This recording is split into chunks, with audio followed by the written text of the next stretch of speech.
on se retrouve aujourd'hui pour un nouveau point j'ai lu. Donc c'est la première fois que je fais ce type de vidéo en n'ayant absolument rien préparé. C'est-à-dire en fait que à chaque fois de filmer cette vidéo, en fait je prends des petites notes.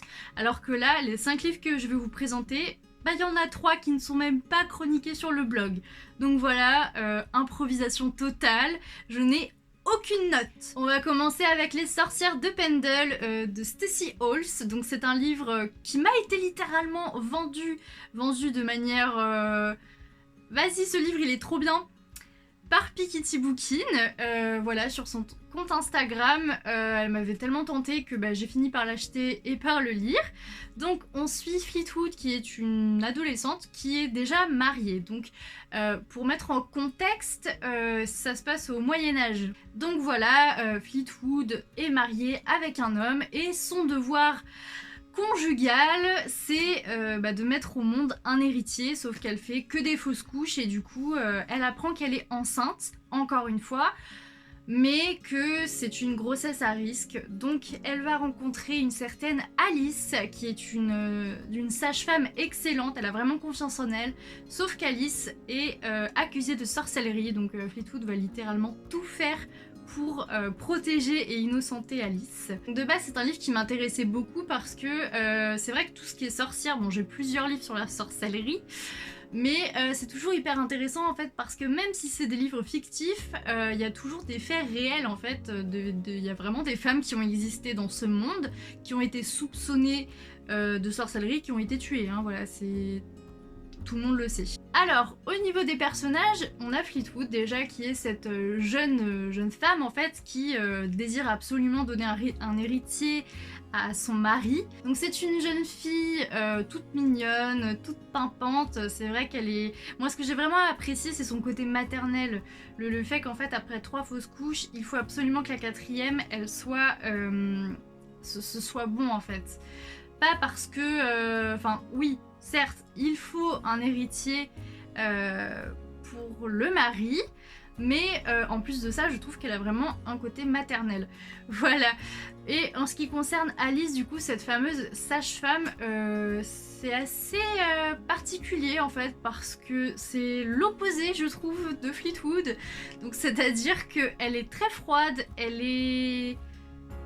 en fait, limite, elle m'inspire pas la vie en fait. Comment dire ça? Elle m'inspire pas du tout la joie de vivre, vraiment.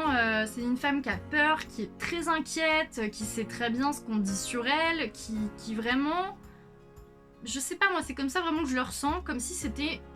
Enfin, ce personnage, je le vois vraiment comme si c'était une femme, mais sans âme en fait. Enfin, comme si elle se laissait vivre parce qu'il faut vivre, mais que... Voilà. C'est comme ça vraiment que je l'ai ressenti. Bon bref, vous vous doutez bien que je n'ai pas aimé Alice, hein. C'est un personnage qui est très froid, les personnages qui sont comme ça, c'est pas ma tasse de thé. Mais en tout cas, la petite Fleetwood, elle est trop mignonne, donc voilà. Ensuite, en ce qui concerne l'histoire, on va dire qu'on a deux... Comment dire? Pas 2 parties, mais on a deux histoires en une, quoi, entre guillemets. Donc on a évidemment...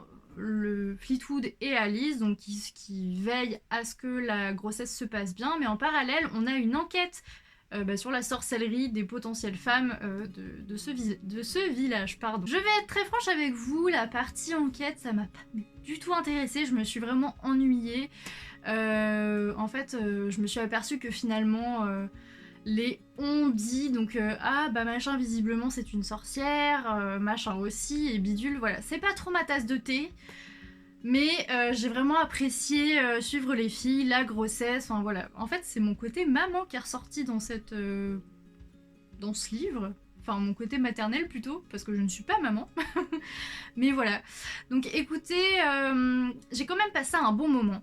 Voilà, sur le coup, quand j'ai fini le livre, je me suis dit « Ah c'était bien, je suis très contente de l'avoir lu ». Avec le recul, oui, je suis toujours contente de l'avoir lu, mais c'est pas du tout un livre exceptionnel. Enfin, pour moi, en tout cas, je l'ai pas ressenti comme ça. C'était bien, voilà, je l'ai lu. Maintenant, je passe à autre chose, voilà. Donc, j'ai mis un 6 sur 10. On passe maintenant au seul livre graphique de cette vidéo, donc il s'agit de Mes ruptures avec Laura Dean de Mariko Tamaki et Rosemary Valero O'Connell. Voilà, donc je vous montre l'intérieur, les graphismes qui sont vraiment magnifiques. C'est... en fait il n'y a que 3 couleurs en fait, du blanc, du noir et du rose. Et c'est bête en fait, mais j'aime beaucoup les livres graphiques comme ça, je trouve que ça a un charme assez particulier, assez cool. Donc, comme le titre l'indique, on suit une jeune fille qui va nous parler de ses ruptures multiples avec une certaine Laura. Donc, on a cette jeune fille-là, donc aux cheveux noirs, qui est éperdument amoureuse de Laura, qui est juste ici en blonde. Et en fait, on sent vraiment que ces deux personnages sont pas du tout sur la même longueur d'onde. Donc, c'est-à-dire que cette petite dame qui s'appelle je ne sais plus comment, eh bien elle est vraiment dans sa relation, elle ne pense qu'à Laura, vraiment c'est pas une obsession, mais vous voyez c'est vraiment du vrai amour. Et de l'autre côté on a Laura qui va un peu à droite à gauche, hein, voilà, qui fait sa petite vie, qui s'intéresse à... je sais vraiment plus comment elle s'appelle, par contre c'est super triste.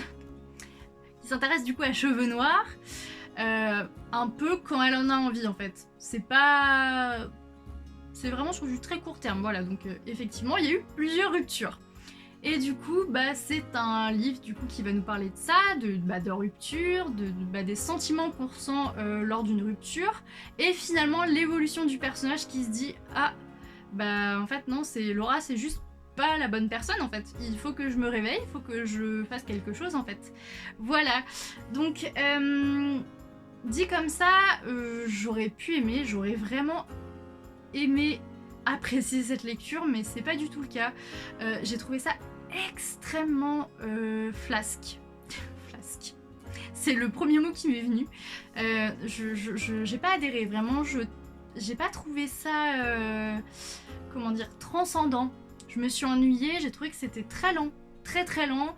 Et finalement, en fait, j'espérais un petit peu me retrouver dans cette histoire, et pas du tout en fait.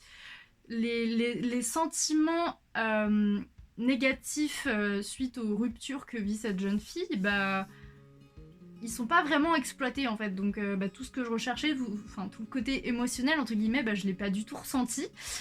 Donc clairement c'est pas un livre qui a répondu à mes attentes, donc je lui ai mis un... Non, si je l'ai chroniqué, oh, je sais plus. Non, je l'ai pas encore chroniqué. Écoutez, je vais lui mettre un 4 sur 10. J'ai reçu de la part de XO Éditions ce témoignage, donc la première fois j'avais 6 ans, de Isabelle Aubry.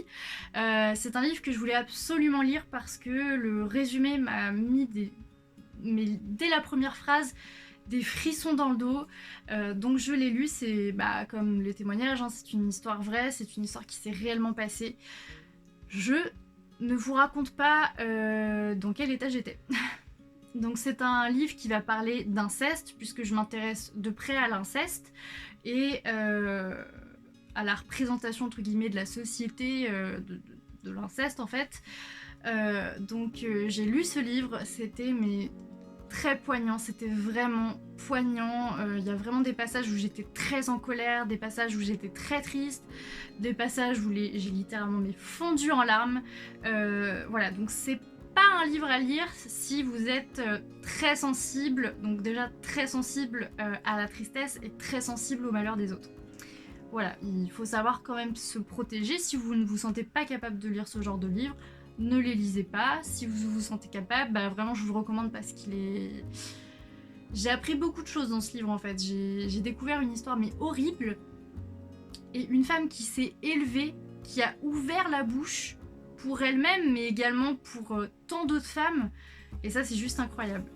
Donc voilà, petit spoil entre guillemets, l'autrice donc Isabelle Aubry, c'est la fondatrice de l'association Face à l'inceste.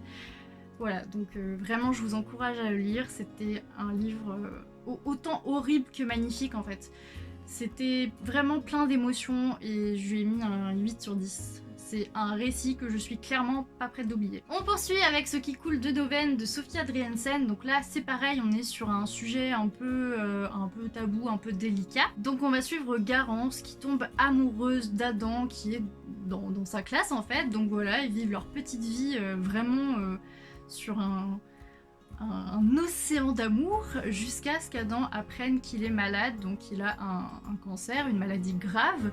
Et en fait, pour soigner, enfin, l'un des moyens de soigner ce cancer, c'est la transplantation sanguine, ou transfusion sanguine, je sais plus le terme exact.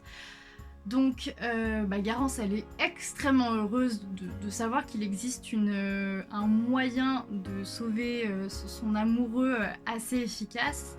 Mais elle va tomber très vite dénue quand elle va comprendre en fait que Adam refuse de faire ça par rapport à ses croyances. Donc vous l'aurez compris, c'est un livre qui parle de consentement, de croyances et plus particulièrement de la communauté des témoins de Jéhovah. Donc déjà ce qui m'intéressait, en fait si vous voulez, quand j'ai commencé le livre, je savais que ça allait parler de croyances, mais finalement comme le résumé est assez vague, je savais pas vraiment comment ça allait se passer entre guillemets. Et du coup, au fur et à mesure de ma lecture, j'ai compris que ça parlait des témoins de Jéhovah et je vous avoue que je suis très contente parce que j'adore apprendre plus sur les communautés et clairement, j'ai appris certaines choses. Bon, ça reste vraiment en surface, mais j'ai quand même appris, par exemple, le fait que chez les témoins de Jéhovah, la transplantation sanguine, c'est hors de question. C'est un livre assez déroutant en fait parce que il y a deux personnages qui ont une vision complètement opposée de la situation et finalement, moi en tant que lectrice, je me suis dit mais je comprends totalement le point de vue de Garance, mais à la fois je comprends aussi totalement le point de vue d'Adam. C'était vraiment perturbant en fait parce que j'arrivais à me mettre à la place en fait des deux personnages et c'était très bizarre en fait, je me sentais un peu en contradiction. En fait, le fait d'être d'accord avec un point de vue, mais aussi avec l'autre point de vue en fait, voilà. C'est pour ça du coup que c'est un livre qui parle du consentement, qui parle de l'acceptation des croyances de l'autre et tout ça.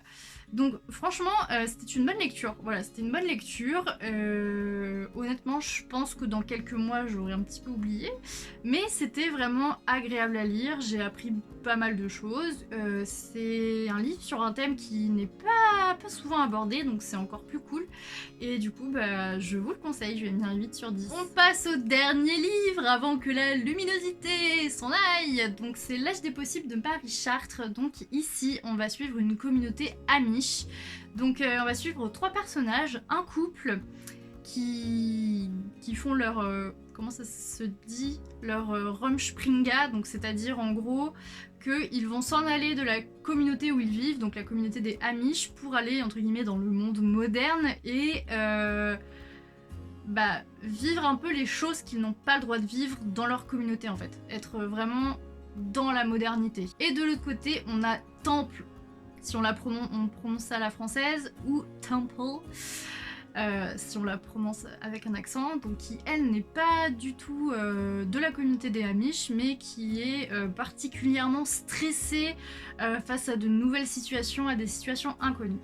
Et du coup, ces 3 personnages en fait vont se rencontrer et vont s'entraider, vont apprendre mutuellement à faire face à toutes ces nouveautés à Chicago. Alors pour être honnête, j'ai acheté ce livre parce que je pensais vraiment que j'aurais beaucoup de connaissances en plus sur la communauté des Amish. Hein, je l'ai dit juste avant, j'adore apprendre sur les communautés, la manière de vivre et tout ça, les croyances, et j'ai pas appris grand chose en fait.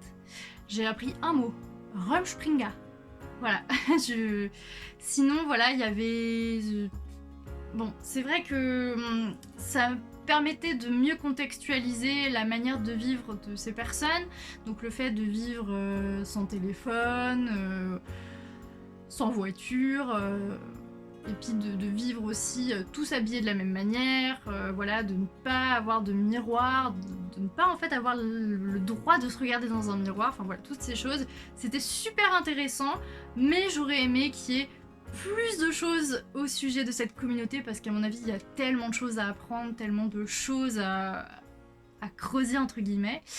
Concernant l'histoire en elle-même, j'ai pas du tout aimé, vraiment je n'ai pas du tout aimé, j'ai trouvé que c'était extrêmement plat. Pour moi, et c'est un peu l'histoire, hein, on suit un couple et une jeune fille qui vont à Chicago et qui se baladent dans Chicago voilà en fait, concrètement c'est ça que j'ai retenu de cette lecture. Donc c'était pas folichon, c'était pas passionnant, honnêtement je suis assez déçue d'ailleurs, pas vraiment d'action, donc voilà, je lui ai mis un... Enfin je lui ai pas encore mis, mais je pense que je vais lui mettre un 3 sur 10. Cette vidéo est terminée, on finit dans le noir. Yes.